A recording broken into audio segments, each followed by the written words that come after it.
Good evening, good afternoon, everybody, and thank you for your patience, and welcome to the Ambassadorial Wing and another installment of the Council of One's Babylon 5 review. And I do apologize for the delay. I was running late getting home from work and ran into some traffic, ran into a train. Well, not literally. And just it's been a very hectic little bit, but I am here now, and I'm glad that you all are here this evening or this afternoon, depending on where you're watching from. And everybody that was in the chat or will be in the chat, good evening, good to see you all. Colin P. Smith, Tim Possible, and Bureau 31. Gentlemen, always a pleasure to see you. Thank you for popping by earlier. And again, I am very, very sorry for the delay, but as the old saying goes, all good things come to those who wait. So, I very well may be a council of one quite literally this afternoon. I don't know if I know our good friend Fiona Wolf. She is unfortunately at work this evening, so she isn't able to make it.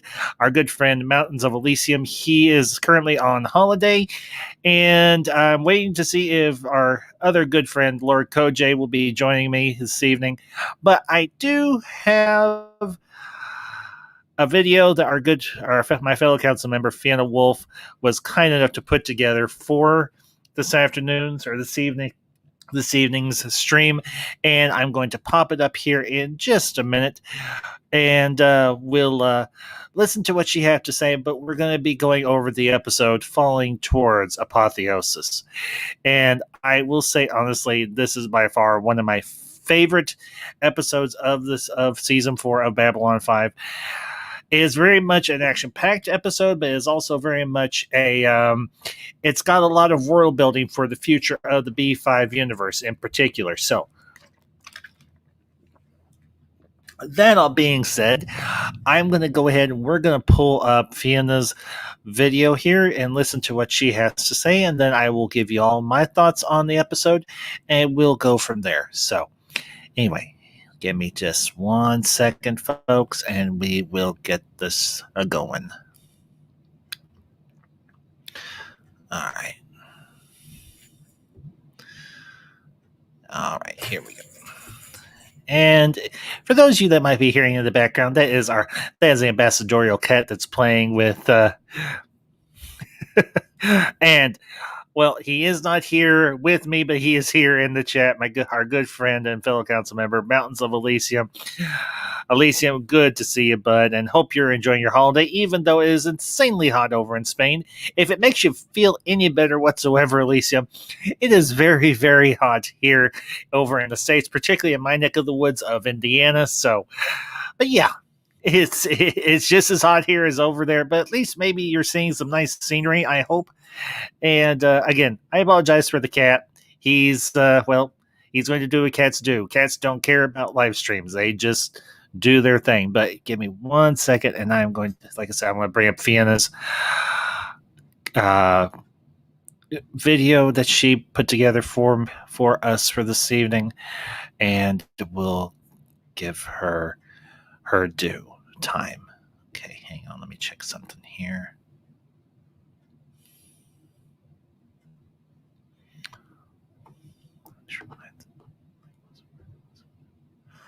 Okay. Alrighty, here we go.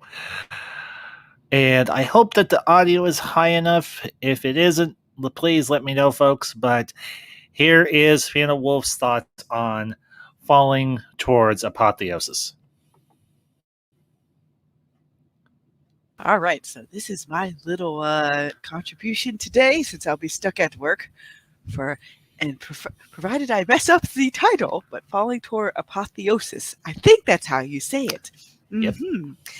But my biggest thing with this is like you get to see a little bit more depth to Lorian and what he actually even sacrifices to bring Sheridan back, because the resident Vorlon ambassador's gotta go. Because if they gotta move in secret, they can't have that somewhat evil ambassador still existing on the station.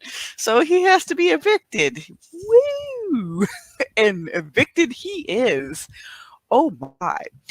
But the comment that Lorian makes, like a piece of Sheridan, a piece of him, and a piece of Kosh do battle with, Yulkesh. And then it was at that moment that Delenn finds out, like, oh my, her husbando has a time limit. I mean, he still got to come back, but it has a few cravats to it. Oh my. But I'm getting a little ahead of myself. The opening part where Ivanova is listing off like where people can go, because not only are the shadows causing problems, but the Vorlons are going out there and KOing people as well. And Sheridan even remarks, like, I've never heard her sound scared before. In that vid, she sounds very perturbed and scared. It's like that takes a lot to, basically ruffle the feathers of said Russian. And it's just like, oof. But that's what happens when you have two giants in the playground basically knocking over everybody else without much consideration.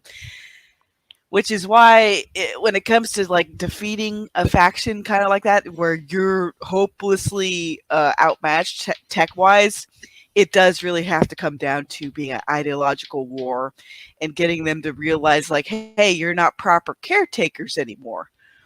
Which it becomes very apparent when they're trying to grovel towards Lorian, like, oh, we're so sorry. And then he's like, it's not me you have to apologize for. You have to apologize to the younger races, and you lost your way, and you basically messed up their development by not actually in honoring your accord and letting them decide on their own, which just comes to a head later on. And it's a little bit more explained in the next episode, but I figured I'd showcase like how some stuff are tying together, because really season 4 is one tie-in after another, because Straczynski didn't know if Babylon 5 would get a season 5. So he basically had to go like boom, boom, boom, boom, boom. There's really no much filler episode in this whole entire setup. But in this episode, you get to see how, like, the beginning points of how Bester and crew changed Garibaldi's personality. They didn't drastically change his personality. They just made him more irate. They made him more suspicious. Like, all the worst aspects of Mr. Garibaldi were brought to the forefront, so that way they could eventually create a wedge in the command staff. Because you'll see it, what happens later on. He goes independent and everything. And that's when Zach will be able to step up and take command of the security front. But yeah, it's gonna get pretty nasty. Garibaldi basically loses the trust of almost everybody eventually because of what Bester did, and that just makes it even worse eventually. I mean, you even see it when Garibaldi's talking to Franklin, like, yeah, you know what? I'm worried about how Sheridan came back. Is he like a pawn for this mysterious alien? That sort of thing. You just see it. It's just a domino effect. And then you have the stuff, the other plot where, Cartagia and Londo. And this is where you see a little bit of Morden's desperation, because it's like, no, they won't attack a place that has, a full population. And it's just like, you don't know how batshit crazy the Vorlons have gotten. They pretty much have gone my way to the highway, even more so than the Shadows even, which, is a little bit ironic, but also a way you can break down where the Vorlons don't even see their own enemies or their own ideological adversaries as legitimate factors anymore. They're like slash and burn. We're going to just take down everybody. And Cartagia believes Morden, hook, line, and sinker. That's also what causes Cartagia's downfall. Besides being completely insane and thinking he's a legit god. Ooh boy, yeah, where the Shadows were able to capitalize on that wholesale. Like, even back when the Shadows took over parts of Narn and they lost their telepaths, to kick them off, it's like, what makes you think that the Shadows won't be like, oh, we're gonna just stay here, forever? But the Shadows are also in more of a precarious position because Sheridan did decimate their main city. I mean, that nuke, if a shadow ship is powered down, then that nuke might have just gotten to it. So they could have lost a good chunk of their fleet in that moment because, they're probably comfortable enough with themselves, like, oh, no one would attack our homeworld directly. They didn't account for Mr. John Sheridan. And in this episode, this is where Londo gets to see Cartagia's shadow cabinet, which is all the beheaded people that were against him. And in a kind of a bit of a fun little aside, they took Andreas Katsoulas' head and they made a one of the heads resemble him. Wow. So that's just something funny that I made note of at one point. It's like, oh, okay, kind of a wink and a nod. Didn't get to behead the real Jakar, so they had a Centauri stand-in. But yeah, Malari's expression just encapsulates everything about Cartagia, where, in that moment, Malari becomes the actual viewer, where it's like, oh man, we really gotta get rid of this guy because it's gonna get ugly very soon. And as you go back to the other part of the episode where Franklin keeps examining Garibaldi, to make sure he does shadow tech in his head, kind of like Anna. And of course he's cleared of that because everybody will eventually know, or even be able to indicate, because it's like, who else hates Mr. Garibaldi? And Garibaldi thinks he's just caught up in the backwash of a shadow ship doing hyperspace. But then you got a brief flashback when Franklin's removing his gloves, and you get to see, like, he was conditioned by someone. Now, do the Shadows usually use glove and condition people? Like, no. Unfortunately, Mr. Garibaldi was the guest of Psychor. Ooh and my.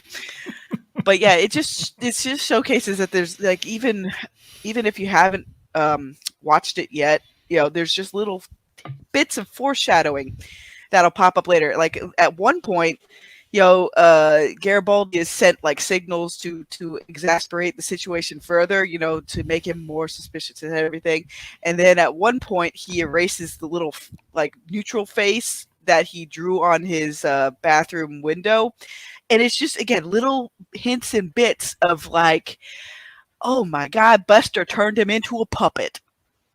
It's just like, oof. It's oof worthy. Oh boy. But yeah, the Shadows and Vorlons, or more so the Vorlons, just keep going and advancing deeper into different territories because so many of these non-aligned races asked for shadow help. They got shadow help. So in the Vorlons' mind, they are corrupted by the Shadows. So it's like, give no quarter. And there they go. So yeah. And the whole setup is where you get to see all these characters at their best and worst simultaneously. And I kind of wish that more of season 4 had been the Shadow War, and then, like, season 5 would get into a little bit of the Telepath War and maybe a little bit of taking back everything from Clark. I imagine that was probably in the chips for it originally, but they kind of had to squeeze it all in, because to me, even in to go skip ahead slightly with season 5, it felt like they had one major good A plot, and then the rest of it was kind of like, we got to think of something, because they had so many good plots running in season 4 that they had to, like, introduce, wrap up, and then tie into even the rest of the seasons. So it's like one cavalcade of rocks coming down at you after another. And then the station's starting to get overrun so much with refugees that they're considering going, putting some of them on Epsilon 3. And since it's never officially been touched by shadows, they think, maybe the Vorlons wouldn't mess with it. And you know what? I imagine Draw could give the Vorlons a run for their money. That sort of thing. But they also, again, have to come back to what is the capper of this particular episode, getting rid of Yukesh. But yeah, so they enlist Lita's help because Lita has a bone to pick with him too, because she was heavily abused by that guy, like beyond all measure. Like Yukesh and Kosh were like night and day. Where Kosh was gentle and like observant, Yukesh is bitter, hard, and basically rips things out of people. I would honestly say Yukesh is like the bester of Vorlons. Not gonna lie, it's like, oh boy, it's disturbing. So at first, they send Garibaldi in to antagonize the Vorlon, and he's like, "Oh, goody!" And then you get to see more of how he was changed, even subtly, by his appointment with Bester. Because usually he wouldn't bite back as much. He would just maybe say a quip or two and be like, "Okay, let's get the job done." But it is pretty noticeable, especially if you've been paying attention to how this character usually acts. And, of course, Yukesh is able to beat them off with, compromising their breathing masks. But the whole point was to get, give him like a false sense of security before they boot his ass, basically. Because, in order to combat a first one, you have to have an even bigger first one, which, is Lorien. And after he recharges Sheridan's batteries after that big battle, and to note, Sheridan purposely put himself in between Yukesh and Delenn because Delenn was trying to do her best and pull another person out of the fire because one of the security guards, got keeled over and she was trying to drag him out. So, both Sheridan and Delenn are a self-sacrificial couple. They will put everything on the line to get things done. And that's about it for my commentary. Have fun with these clips. And I'm sorry I had to be at work, but hey, that's usually how the cookie crumbles half the time with retail. See you later, everybody.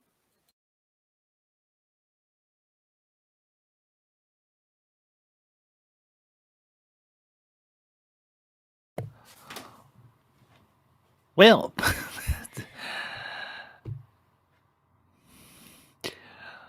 oh, okay, myself. Oh, there I am. Okay. Well, Fiona, you just unpacked a hell of a lot there. Goodness. So, and to everybody that's been in the chat, Tim Possible and Colin P. Smith and Geek Studios guys, good to see you this evening. Hope you're having a good one. But yeah, it's wow, Fiona, you know how to pack a lot into 12 minutes because I think that video was right around 12 minutes 50 seconds. So where to begin? Well, in terms of sorry, the missus is fighting a head cold fever. If you heard her blow her nose, my apologies. But yeah,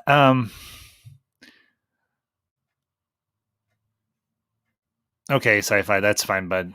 I appreciate it. So, yeah, just to give my thoughts and kind of go off of what Fiona had to say. And I actually did a little bit of research in terms of the title for this episode.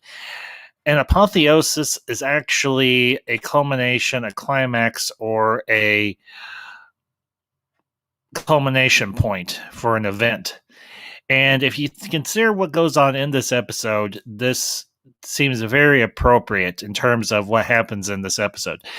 You have the culmination of Yulkesh's arc in terms of him having his butt kicked off of Babylon 5 quite literally by Lorien, the combination of the last bit of Kosh, Lorien, and Sheridan.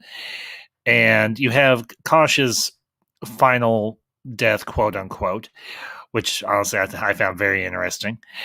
You have, obviously, as Fiona mentioned, the Shadows and the Vorlons are now steamrolling through absolutely every system that they can, and everybody's just trying to get the hell out of the way. And, well, it's not exactly fun by any stretch of the imagination. But yeah, it's this episode is, well, like the title says, you're falling towards a culmination, or you're falling towards an event that's going to catastrophically change the lives of everyone around them. Ooh, excuse me. And of course, you also have the revelation that John is eventually just going to stop one day. His life is he's only going to live to the age of 60, roughly, which will play itself out at the end of season 5 of Babylon 5, obviously. But yeah, of course, you've got the revelation of Mr. Garibaldi's abduction by Psychor and one Mr. Alfred Bester. And we'll find out what all that entails later on in season 4 as well, and how that'll play into the civil war between the Earth Force groups that are loyal to President Clark and those that are loyal to Earth Force in general. But for me, this episode, I've watched this episode more times than I care to count. And I have to admit, something that Fiona said I actually never even realized was the fact that they did a cast of Andreas Katsoulis' head. And, well, of course, they would have had a cast of his head, but they dressed it up to look like a Centauri rather than an Orn, although you just see it from the back, essentially. And you truly see the insanity and the mania of Emperor Cartagia. And as much as I respect my good friend Mountains of Elysium and saying he's just a playful scamp, Elysium, my friend, Cartagia is full on balls to the wall cuckoo. He is cuckoo for Cocoa Puffs. He's as nutty as a fruitcake. And and hey, Bureau 31, good to see you. And always Bureau 31 coming in with some good stuff from the Lurker's Guide. Yes, that's Andreas's head, which I personally moved over to where it would be beside Peter Jurassic, who plays Londo Mollari, who complimented and just said Andreas was against stealing the scene from him. Why does that not surprise me? Because those two guys, they came off very much as jokesters. They very much came off as very jovial towards one another, even though some of the parts they had to play were very, very heavy and very serious. But it does not surprise me in the slightest that those two guys, Andreas Katsoulis, who's no longer with us, and Peter Jurassic, were a pair of clowns, but good clowns in the good way. They were professional, even though they were goofy. But honestly, this episode for me is by far one of my favorites, and I know I say that quite often about many of the episodes from Babylon 5. But just considering what all goes on in this particular episode, you have Yulkesh's expulsion from Babylon 5. You have the revelation of John Sheridan's eventual demise. And you have the further revelation that Emperor Cartagia is truly mad. That he believes that the shadows will elevate him to godhood, when in fact he would be elevated to the position of a pile of ashes.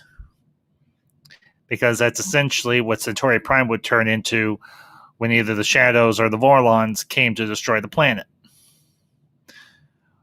So, but honestly, Mountains of Elysium. It's mountains.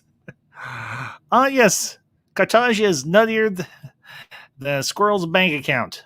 That's not a bad analogy, Elysium. That is not a bad analogy at all. But yeah, honestly, I just...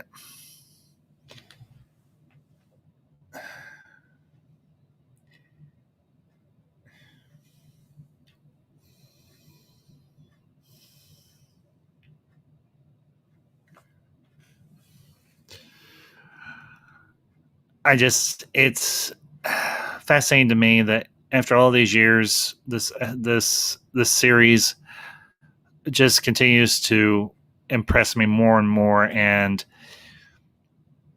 you see the heartfelt reactions between Delenn and Sheridan when she realizes that he's only got a few years. He's only going to have 20 some odd years left of life that she's going to be able to spend with him.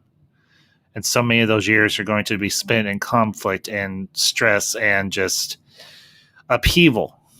But ultimately, I think that's the beauty of it, because something that Lorianne says, and I think it's the next episode, about the concept of love. Only those whose lives are brief can believe that love is eternal. And he says it to Susan Ivanova, because I think he knows in his way that there is someone that loves her very immensely. And that is, of course, Marcus Cole. And I have been strangely fortunate, much like John Sheridan and John and Delenn, that I found my true love. And that is, of course, Madam Ambassador. And it just strikes me that how well Straczynski wrote these two parts and how well Bruce Boxleitner and the late Mira Furlan portrayed them. And it's a beautiful thing to see when two exceptional actors do what they do best, and that's bring these characters to life. And I'll bring up Colin's comment here just real quick. Especially when we learn in the final episode her life is going to be so much longer. Yeah. She will make one final appearance in her life in the episode The Deconstruction of Falling Stars, which will be at the end of this particular season of Babylon 5. And it's a beautiful thing to me. So, and I'll bring up Mountains of Elysium's comment here. I think that the Shadows did I think that the Shadows did to Cartagia what Bester did to Garibaldi, drew out the worst in him, making him easier to manipulate. Explains his rapid decline to total insanity. Yeah, Elysium, that's very, very astute. Yeah, I'll bring up his other comment here. Not that he wasn't crazy beforehand. Yeah, I think you're right. And here's that. That's one of the truly intriguing things about the Shadows. They bring out the worst in people, and they're able to expose and manipulate those worst characteristics of ourselves.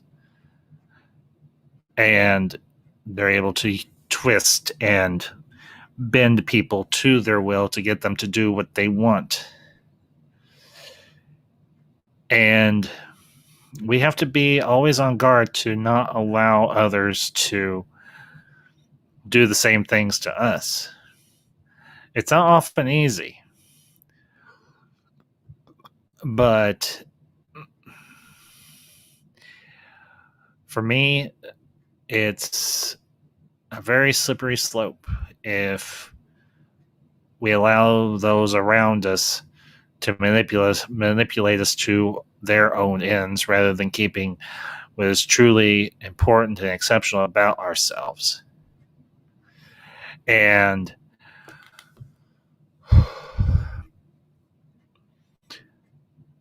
what we have with this episode is we see that Sheridan is willing to go to the utmost end to get the job done. And we even see that Lorianne is willing to go to the utmost end as well to preserve the life of Sheridan for as long as he possibly can. I mean, he says it. He makes no bones about it. He's like, there's no magic. It's just simply a transfer of energies.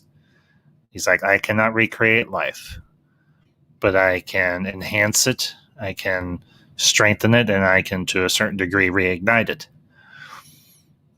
And I think that's a very humbling thing to realize, that being as old as Lorianne, even he realizes that he is just a small piece in a grander design. And he himself realizes that what he's doing must be done to make things right in the universe, even if it's for a brief period, because there will always be another war. And of course, after the culmination of the Shadow War, we'll have the beginning of the war against President Clark and his tyrannical leadership of EarthGov and Earth Force. But right here in this episode, we see everybody desperately clinging and hanging on by any means that they possibly can. And we see people who we felt are very, very strong, very, very resilient, and very, very indomitable, shaken themselves. Primarily in the person of Susan Ivanova. And up until this point, we've always considered her to be unshakable, inflammable, and just a very stalwart and strong and resilient woman. But in a few instances, we do see the vulnerable side. In this episode, we do see that. We do see the vulnerable side of Susan Ivanova, as Fiona pointed out earlier.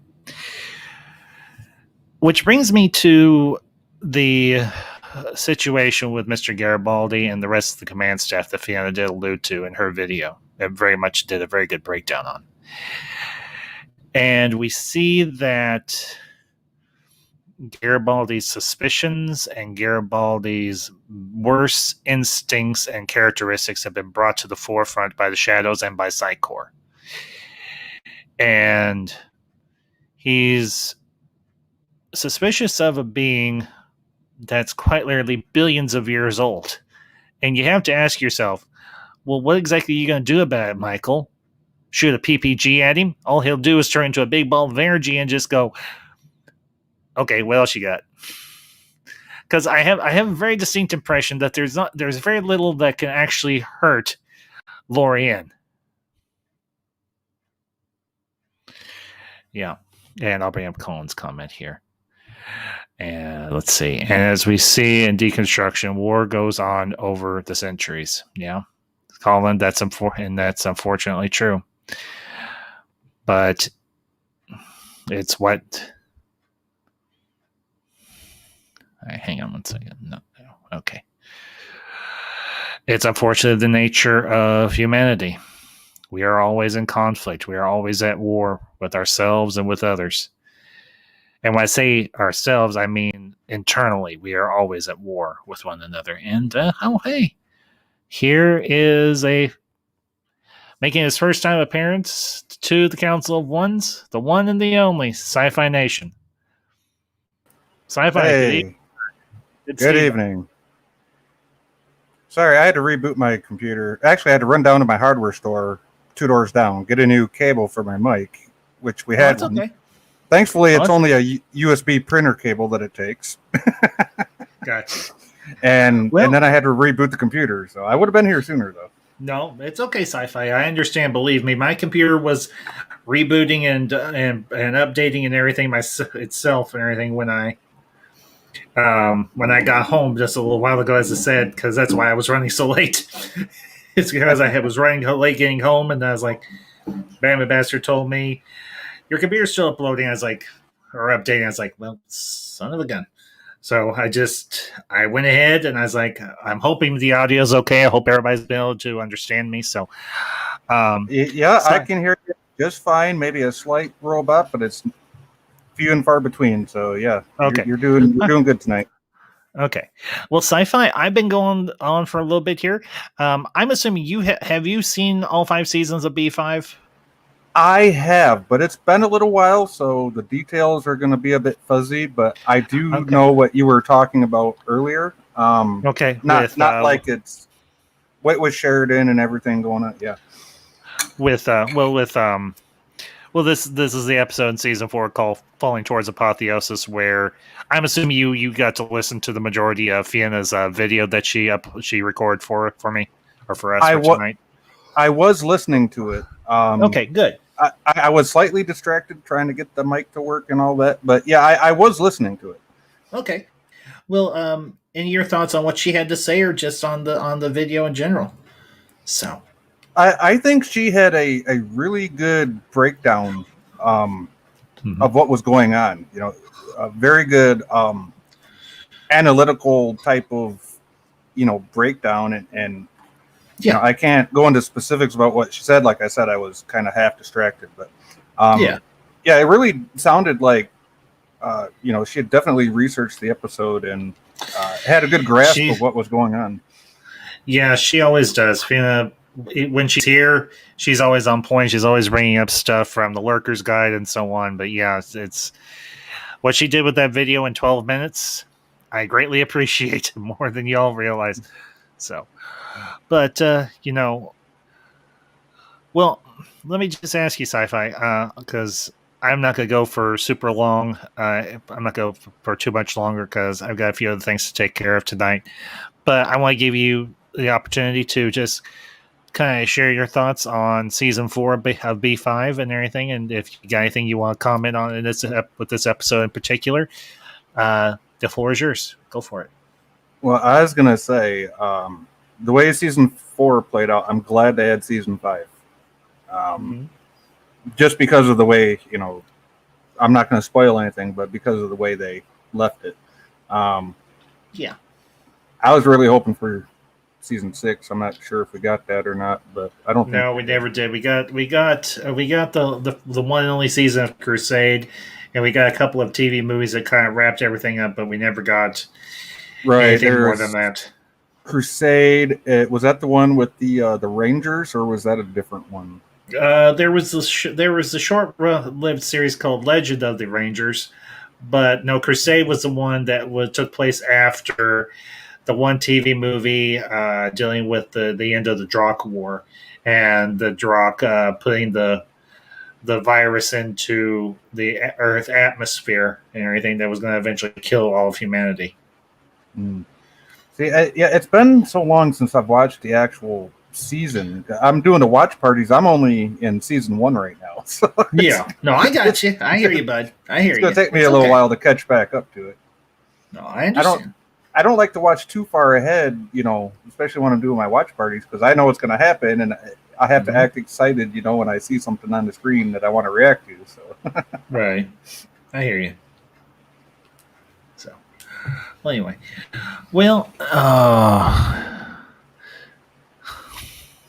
I'll bring up Colin's comment here. Legend of the Rangers never got beyond the pilot, sadly.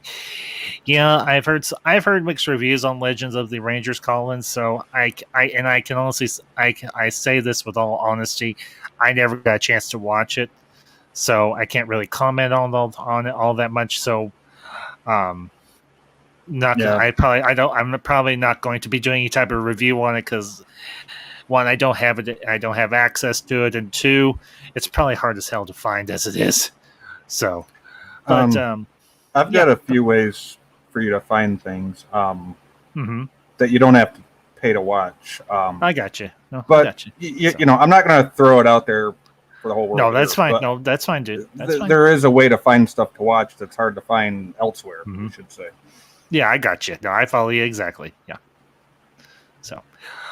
Well, anyways, folks, I know this is going to be a little bit shorter than usual, but I think we're going to go ahead and wrap up here because, like I said, I got a few things I need to take care of.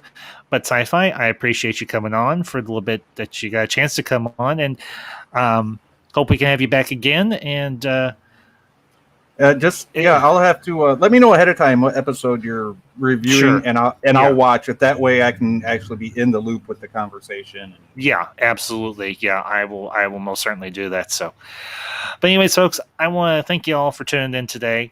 I do want to let you all know I will be going live again later this weekend, both Saturday and Sunday nights, and be covering the new Ghostbusters Afterlife trailer, and we're going to be talking Ghostbusters tomorrow night, and that'll be at 7 p.m. Central Time. And then Sunday night, I'll be back with another director's spotlight, and we'll be covering the films and career of one of my all-time favorite directors, Mr. Ridley Scott. So, but that all being said, folks, you have a great night wherever you're at, and until next time, these are the ambassadors. Signing off.